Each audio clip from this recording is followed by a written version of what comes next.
Começa agora, Inédita Pamonha.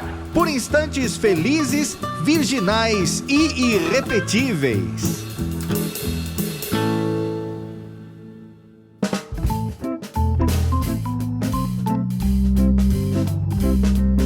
Olá, olá! Inédita Pamonha no ar, porque é quinta-feira. E quinta-feira, além de macarronada, é dia de pensar sobre a vida, sobre as coisas da vida. E é claro, nós estamos com o patrocínio eterno de Eastman Chemical do Brasil e BNP Paribas Asset Management. É isso, você nem imagina que eu fiquei um tempo em Portugal e lá em Portugal, da minha janela, eu via bem na frente do meu apartamento, que ficava numa avenida, do outro lado da avenida, a sede do porto do BNP Paribas. E eu achei que isso era mais do que uma coincidência, eu achei que isso era bom presságio, sinal de solidariedade, de proximidade, de companheirismo, de tamo junto, e é com esse espírito que a gente avançará para mais um episódio do Inédita Pamonha.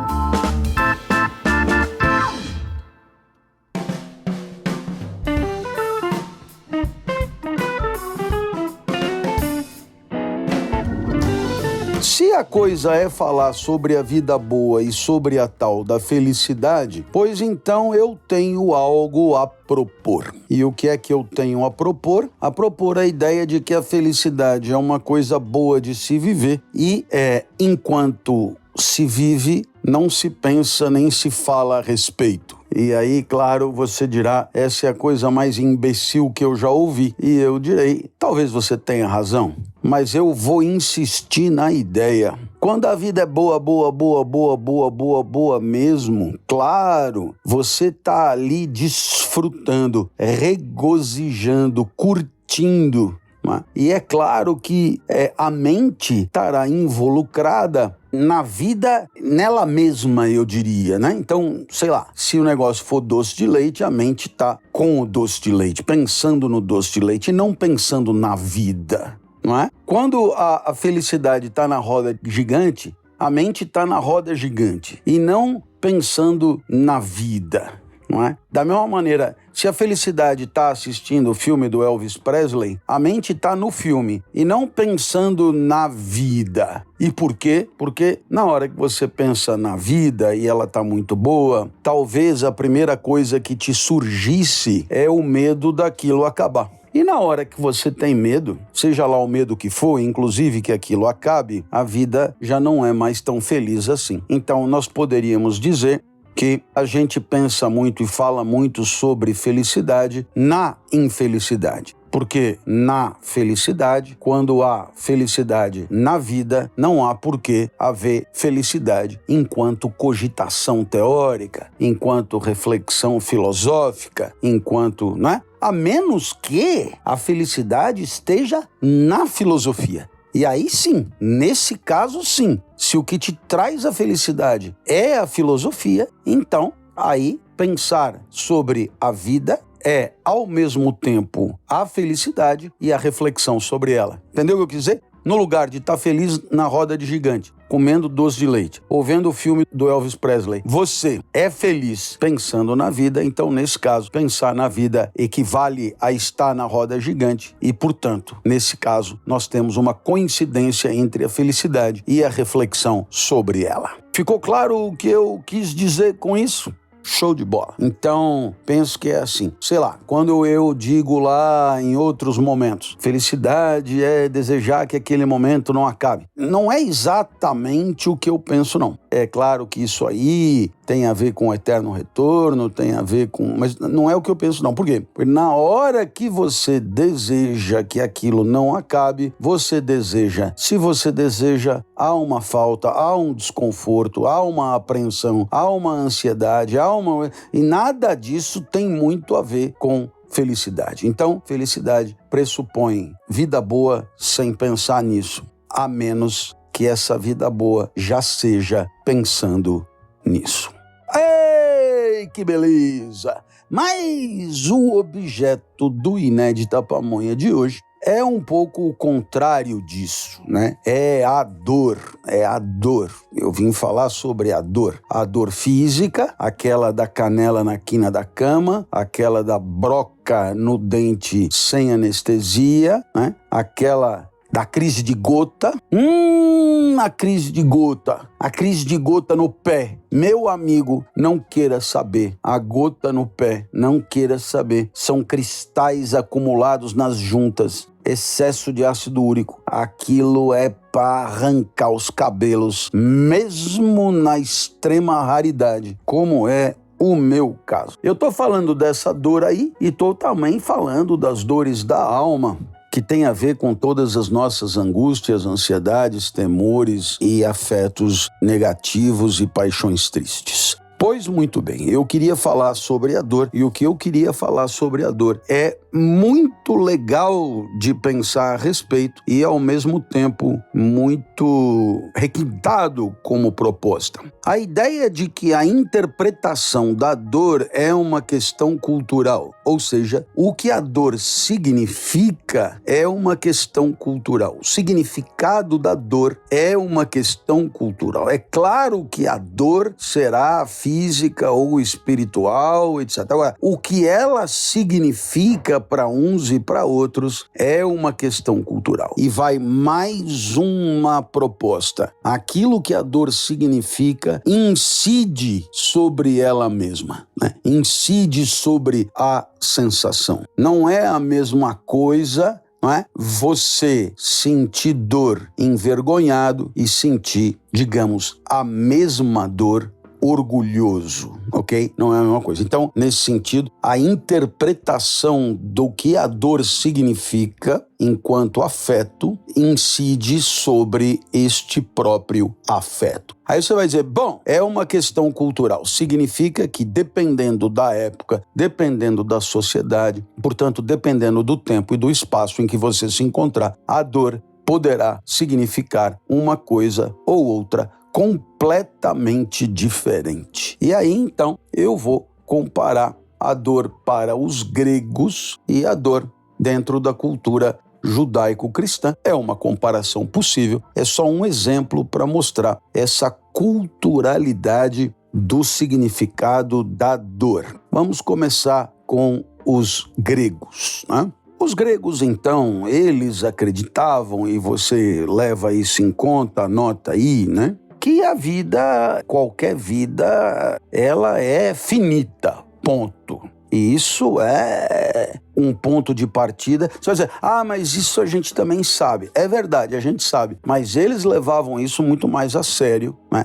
Porque havia uma ética de limites definido por essa finitude. Essa finitude era para eles alguma coisa muito mais decisiva e importante do que é para nós, com certeza, né? Então, sei lá, a título de exemplo, só para você não ficar no vazio, os gregos não levavam do mesmo modo a questão de uma vida após a morte que nós levamos, né? Os gregos tinham muito menos esperança nesse sentido do que nós, né? Da conservação dessa individualidade e, portanto, eis aí um exemplo, não é? De respeito pela finitude. A vida acaba. E aí, nós começamos por aí. Você dirá, e por quê? Porque fazemos parte da natureza, e para que a natureza possa se regenerar, é preciso que a gente nasça, que a gente cresça, que a gente genere, que a gente procrie, que a gente morra. Nós somos individualmente instrumento da regeneração da espécie, né? Então, nesse sentido, é imprescindível que, uma vez procriado, uma vez cumprido o nosso papel em relação à natureza de procriar a espécie, que a gente dê lugar,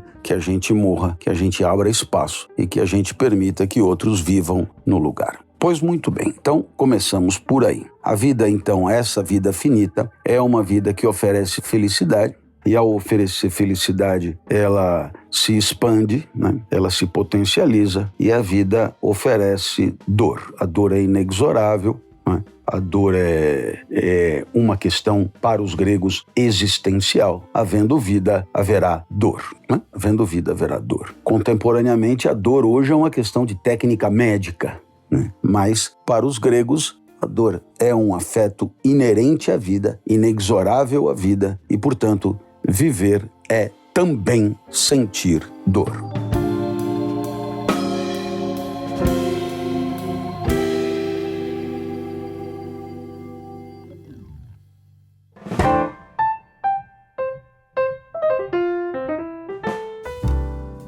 Está gostando de ouvir e acompanhar os episódios do Inédita Pamonha? Ajude o nosso podcast a ir mais longe. Acesse o perfil do Inédita Pamonha no Spotify e clique na estrela, embaixo da foto de capa do programa, para deixar a sua avaliação.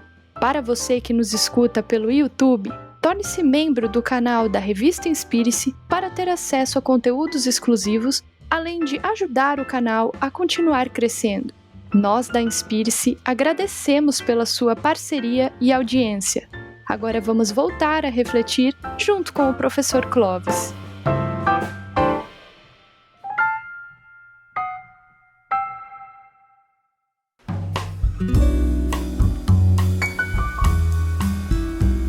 Pois muito bem. Ora, essa dor, ela deve ser, eu diria, dominada e não dominar. Ela deve ser regida e não reger. Ela deve ser enfrentada e não inibir. Ela deve ser adestrada e não adestrar.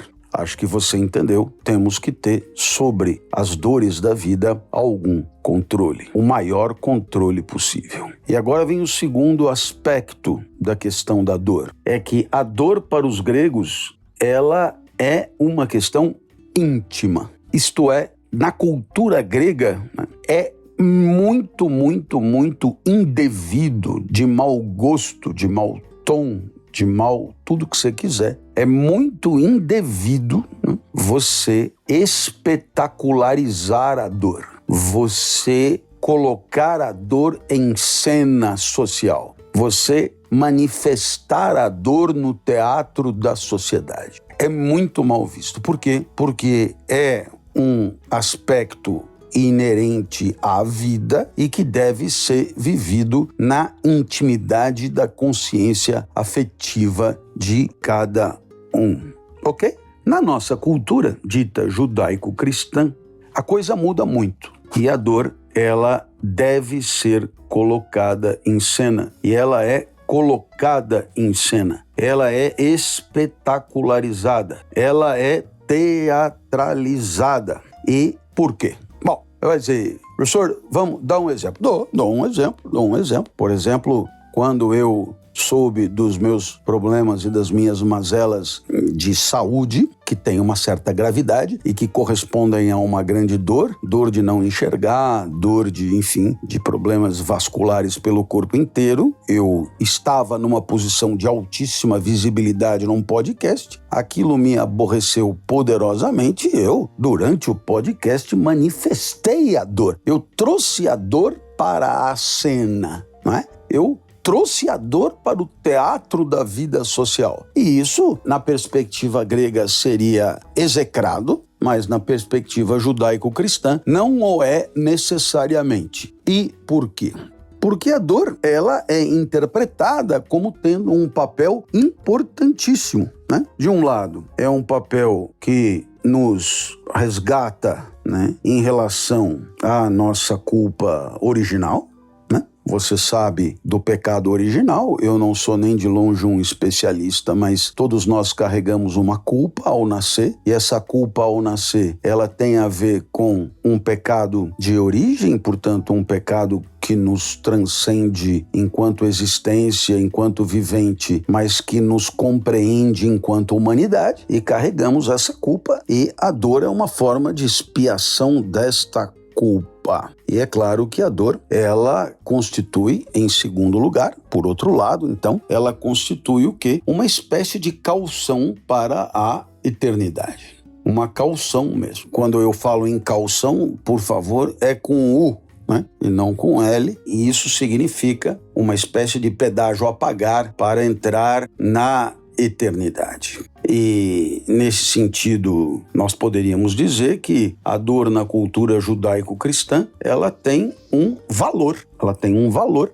e, nesse sentido, tendo um valor, ela precisa ser mais do que vivida na intimidade, ela precisa ser apresentada, manifesta, ensinada, comentada, interpretada e assim por diante. Nós poderíamos dizer que o sofrimento é uma espécie de calção da eternidade, uma espécie de pedágio a pagar para a vida eterna. E por isso que a dor, ela é espetacularizada, colocada em cena, ela é manifesta, ela é exibida e assim por diante. Eu acho que ficou mais ou menos claro o que nós pretendíamos explicar. Se para o grego a dor é uma questão de intimidade, a ser vivida sozinho, para a cultura judaico-cristã, a dor é objeto de compartilhamento e manifestação em sociedade. Eu vou então propor aqui uma comparação entre a morte de Sócrates e a morte de Jesus. E talvez essa comparação permita entender melhor, né, de que maneira gregos e cristãos interpretam a dor,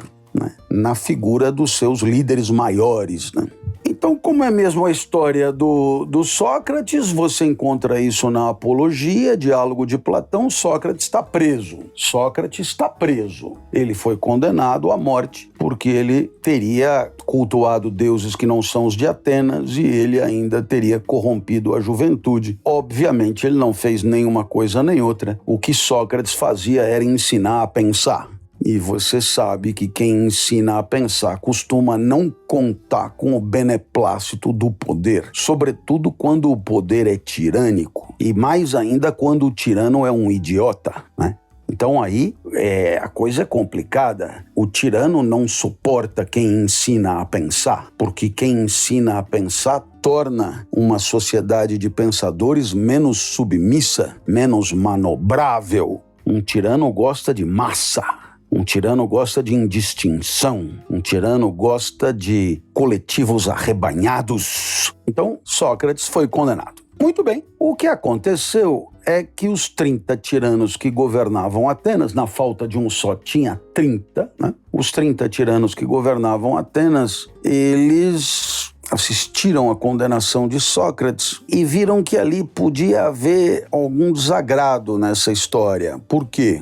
Porque Sócrates era famoso, né? Sócrates era famoso, Sócrates era conhecido, Sócrates era reconhecido por muita gente, entendeu? Sócrates ia aos podcasts da época com grande sucesso, Sócrates, ele tinha muitos seguidores no Insta. E aí, o Fédon, né, que era um discípulo de Sócrates, foi falar com os 30 tiranos e veio comentar com Sócrates o seguinte: olha, a galera tá com medo aí de ultimar essa condenação porque tem medo que possa haver algum tipo de manifestação popular em desagravo, ninguém quer confusão e tal. Então, né, vamos resolver a parada da maneira mais amistosa possível, você não enche mais o saco de ninguém e eles te liberam, tá tudo certo. Esse foi o Fédon falando. E o que foi que Sócrates respondeu? Sócrates disse: presta atenção, bananão, passei a minha vida ensinando a respeitar as leis da cidade. E por quê? Porque uma cidade onde não se respeita as leis, a comunidade se dissolve. É preciso respeitar as leis da cidade em qualquer circunstância. E a minha condenação foi injusta, claro, mas foi segundo as leis da cidade. Então ela precisa ser respeitada. Ela precisa ser ultimada. Ela precisa ser executada.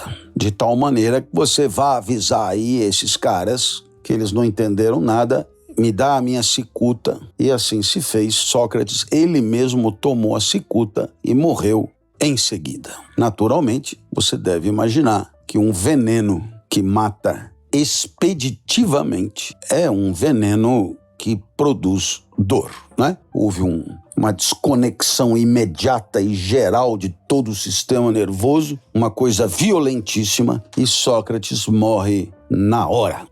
Bom, essa é a morte de Sócrates. Esse foi o calvário de Sócrates. Na intimidade, solitário, tomando a própria cicuta e morrendo ali mesmo. Assim é Sócrates. A lei determinou a sua execução. Ele opera para garantir a sua própria execução. Ok? Muito bem. Jesus de Nazaré foi condenado. Sua condenação também gera constrangimento. Jesus, então, na última ceia dirá que será traído. Jesus vai ao Getsemane, seus discípulos dormem. Jesus, então, suporta a via crucis. Jesus cai. Jesus é crucificado. Jesus conversa com o Pai. Jesus pede ao Pai: se você quiser, afasta de mim esse cálice. Jesus é transpassado pela lança. Jesus é pregado na cruz. Jesus é exposto. Existe, portanto, uma morte grandiosa. Existe, portanto, uma morte espetacular. Existe, portanto, uma grande execução. E para você entender o quanto a dor tem um significado completamente diferente, a cruz, que é o símbolo da dor de Jesus, também é o símbolo do mundo cristão. E no caso da Igreja Católica, Jesus pregado na cruz, Jesus crucificado, é o símbolo maior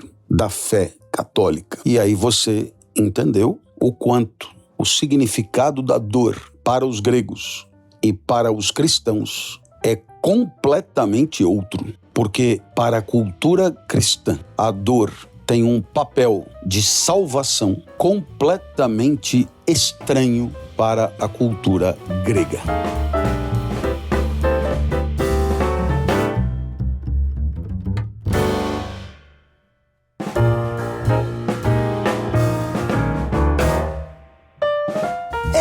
Isso que tínhamos para dizer hoje, nesse que foi mais um episódio do Inédita Pamonha. Faça chuva, faça sol, feriado, não feriado, calor, frio, hemisfério norte, hemisfério sul, Equador, este planeta, viagens interplanetárias. Não importa onde eu esteja, havendo vida, haverá Inédita Pamonha e reflexão sobre a vida. Fica bem, se você gostou muito, eu estarei de volta na semana que vem para um pouco mais de filosofia. Beijo grande e até lá. Valeu!